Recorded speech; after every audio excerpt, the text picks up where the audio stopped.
Thank you for joining us for another episode of That Solo Life, the podcast about PR pros and marketers who work for themselves.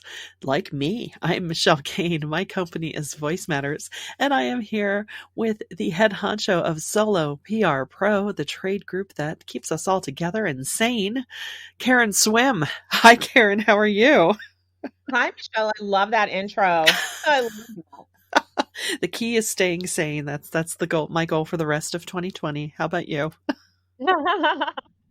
Yeah, I love to stay sane. I love to keep getting better, which is funny because that's what we're talking about That's today. right. We always want to get better, be better. There's no room for complacency in our world for sure. I mean, that's not to say you don't chill out because you have to. That's all part of it too. But we always want to have our eye on how we can perform better for our clients, ourselves, the world around us. So, yeah. And, how to do that, how to, optimize your professional development and continue to learn when goodness, everything is online. And I'm sure there are a lot of parents nodding along to this as many students return to school, either somewhat virtually or entirely virtually, since this hmm darn COVID thing is sticking around. But we can't forget ourselves. So we need to keep up our professional development. And yeah, I mean, that's pretty much all moved to screens too. So Yeah. yeah, it's interesting. I know Inbound is coming up in a couple of weeks, and so I signed up for that. I never normally I wouldn't attend Inbound because I wouldn't necessarily want to put the budget dollars behind traveling to Boston. So I'm kind of excited in that way. It's really brought a lot of things within reach for many of us who might not have or care to spend the time or budget toward it. So that's one upside to it, although I'm sure these Yeah. organizers are not thrilled about it. I mean, although there are a couple conferences that, they haven't quite caught up to, the pricing structure. And I mean, different conversation. But for Right. us, I think when I think about the online learning, because to some degree we've been doing this for a while, right? We've always had webinars, Yeah. but you know, eh, being online so much has forced me to think about how can I get more out of the online opportunities that are offered because at some point you're just tired of looking at a screen. You Yeah. really are. You're kind of over it. Yeah. So you have to come up with strategies that you can really, be there for the information and really get the most out of it and put it into practice. So I love the idea of, doing it with a group. So maybe it's reviewing content together and talking about it because discussing things always solidifies it in your own mind. Toss away some, toss away. Don't toss away. Toss around toss around ideas about how you can take those ideas and put them into practice. Yeah. Um, and I would even say, one thing that has sprung out of the pandemic is that I'm in a virtual book club and I love it. Like, so we're learning separately, and it's not even really about learning, it's really about enjoying books. And so we pick a book every month, we read it, and then we come together for our virtual book club via Zoom.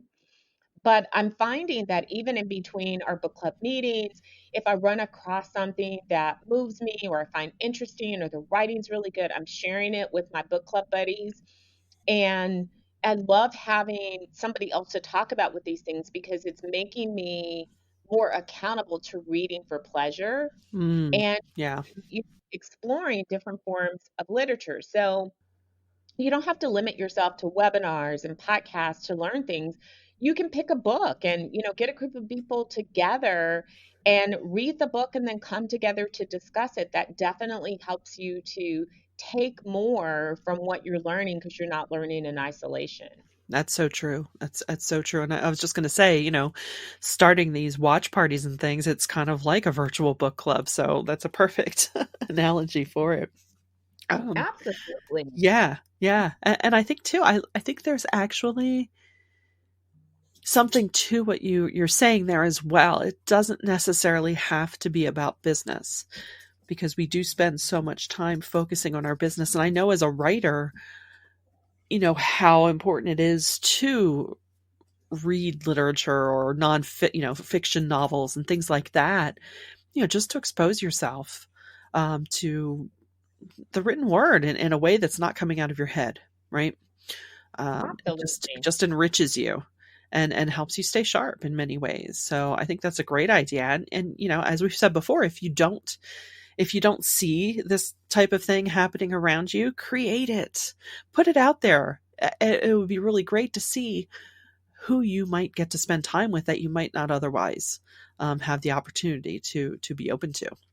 So your world can open up that way, so it Yeah. might not be just a full on, here I am, this is my service, hire me. This is a great way to get to know people that, it might turn into a referral down the road. You never know. I got to tell you, our book club started on Twitter. And it started because somebody had shared an article about how book clubs can create community. And I'm like, oh my God, you're so right. I love that idea. And then I was like, okay. And so it started with somebody sharing an article, me responding to that article, and the whole See? thing came together over Twitter with people that I don't normally interact with in that way. So Yeah. you're absolutely right. It's such a, get creative in this time and don't, if you have screen fatigue, then there are ways that you can harness that to your good. And, if you're somebody that wants to do something in person, create something where you can, stay safe, social distance, and get together. I love getting together with people who don't do exactly what I do or work in different industries, because let's not forget that's another way to develop your skill set. Get together with somebody who does, is doing something totally different. Talk about, hey, what are the challenges that you're facing in your job, in your industry, and find out how they solve things. One of my secret weapons in my corporate career Ooh. is that I always looked outside of our industry for solutions, and then I adapted those solutions to our industry Oh, that's because phenomenal. yeah, and I get everybody's brain doesn't work like this, but everybody's brain. But if you're one of those people whose brain can translate those things and you are, innovative enough to see, like to take stuff and say, hey, I think that this could work for me, it's a really great way to, improve yourself and to learn from other people. Absolutely. And it's interesting. Even when you mentioned that book club, I was gathering my notes for our local chamber's marketing committee. And excuse me, my office mate is being quite vocal today. Yes, Finnegan. Anyway, we were thinking of doing that for our Chamber of Commerce, riffing off of the city of Philadelphia had been doing one city, one book, where throughout the year they wanted everyone in the city to read the same book.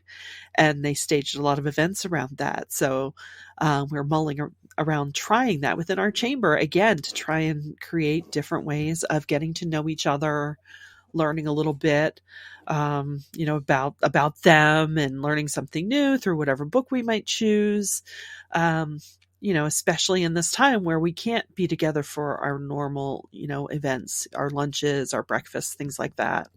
So I think it's, you nailed it when you said creating community. That's really Yeah.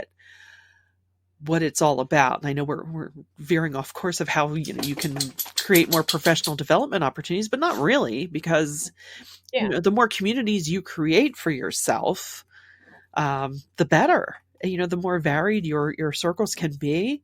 That's a good thing, and really we should be seeking that out, because even as you were saying, meeting with someone outside your industry, because I don't know about you, but sometimes I sit here by myself by my desk and think, anybody can do this, right? Like, I'm not getting, I don't feel like I'm making a difference, or, and then you'll meet with someone and they'll share what they do. And then they'll say something, very complimentary about your work. And you think, oh, really? Oh, okay. I've helped people just edit some some, marketing pieces, just friends, just like, hey, can you look at this letter? I'm like, yeah, sure. Oh, I never could have done that. I'm like, really? Oh, okay. So, it Yeah, kind of helps your boost your professional self-esteem a little bit too, which, we all need from time to time to be reminded that we are competent. I love that. I mean, and if we're talking about being creative in your professional development, if you have a blog or a podcast, interview somebody. Yeah. Interview somebody who's an expert in something that you want to do. So maybe you're somebody who's really done a lot of earned media relations and you've done a lot on the strategy side, but you haven't really done anything on social. Find somebody that's an expert at social or even one social channel and interview them for your blog or your podcast. It's a surprising way to gather information. I think it's why, one of the things that I love about journalists is that they're researchers and they learn so much. They are just a treasure trove of ideas and information because they interview people and they do research. And so that's how you learn. I mean, so it doesn't, I think sometimes when we think about professional development, our mind goes to conference, workshop, Yeah. online, webinar, but there are other creative ways for us to sharpen our skill set. So that's another way. And it's one on one with another person. And of course, you can do that virtually these days. But yeah, interview an expert and learn from them and then take those tips and put them into practice. That's a great point because you never know what you're going to find out about someone or even how invigorating that is. Sometimes we just need that invigoration, um, of your mind and just kind of like they say, travel is a great thing to do to open up your world. Well, we can't do that right now, so even just traveling into the world of someone else's, background, what they do, what makes them tick, it's all fascinating. Anything that can wake up our mind and our senses. And I know I'm sounding a little woo right now, but um, I don't know. It's just, I love I, when I come away from a conversation where I feel like I've, learned something and been inspired in some way. I agree. And I mean, in this age of COVID, I mean, let's face it, even prior to COVID, we have all been guilty of going to a conference and being super motivated and learning something and then never doing one single thing about it. Same thing with, webinars. Either you forget to attend or something comes up you can't attend, there's a recording that you never listen to. So during this time, I mean, you can't do this with everything, but pick something that's really meaningful to you, that's really going to make a difference for you, something that you want to sharpen, an area that you're having challenge or something new that you want to learn, and get an accountability buddy. Have somebody do the webinar or course with you, and then commit to one another to pick, 1 to 3 things that you're going to, some key takeaways that you're going to put into practice and hold each other accountable with it. It's a great way to strengthen a relationship with someone else. It doesn't even have to be someone you know well. Like if you're a member of Solo PR Pro, you can just put it out there. Hey, I'm going to do this course. Anybody interested in doing with me and being an accountability buddy where we find some takeaways and then commit to doing them. Yeah. You And, know, sorry, go ahead. I mean, then you get to know the other person, you strengthen a relationship or build a new relationship, and you really reinforce your commitment to actually learning and developing, which is, that should be the goal. Like sometimes the information washes over us, but in this time period, I would say let's pick and choose and be a little picky about things, but let's make some of this information really stick. Let's use it. Agree. And we've seen that happen in our group. Where members have become literal accountability partners and even to work on their businesses themselves, not just to learn from each other, to great success. So it's definitely worthwhile. If there's someone that you admire in your circle and you want to, not just get to know them better, but see if they would be interested in kind of a tool sharpening arrangement. Um, Mhm. it's everything's a no until you ask, right? So I think it's definitely worthwhile. Yeah, you can also divide and conquer. Maybe there's a new tool that you learn, or there's two. You know, each of you take one and then share with the other, like instead of trying to do everything yourself. I think that what you're getting from us is that the theme of everything this year is togetherness. It's not doing all of these things on your own and easing your load, but still moving forward by sharing it. And community factors into that in a huge way, especially this year when we are somewhat restricted in how we can interact with one another. No matter where you live, the world is just not 100% normal. Everything's not open back up fully. There's no place that I know of or that I can think of off the top of my head that is like fully unrestricted. Life is exactly as it was pre-pandemic, even if technically everything is open. Even when I've talked to people in other countries, it's like, no, it's not 100% normal. It's like it's normal, but it's not. So yeah, I mean, community is a beautiful thing. I think we've all come to appreciate it even more this year. And it's a way to make your learning stick and make it fun.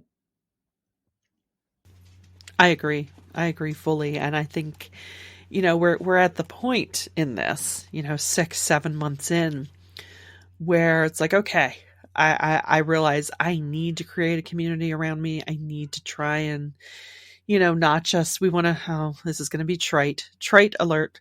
We don't want to just survive. We want to be thriving, and we can't do that without each other. So what you said, it sums it up perfectly.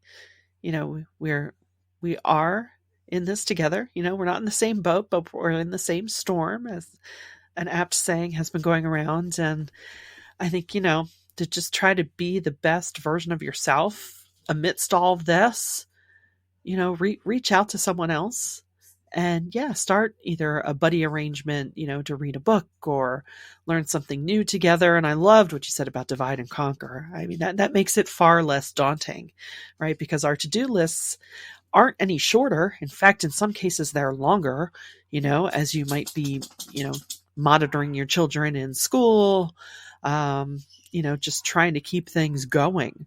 So I think it's really important to establish these new relationships. And, I think it's, everything has its purpose too. So I think it's beneficial in the long run. You'll be Yeah. extending your network, which is key. I love extending my network. I've been doing that this year and it's so fun. The people that I have had the opportunity to interact with from public relations pros and, from people completely outside of my industry is just been such a joy. And I am, definitely thankful for those interactions. And, I'm finding I still have a bad case of screen fatigue to the point where sometimes even TV, which I love TV. I'm like, ugh, I just don't even want it on. Like, I know.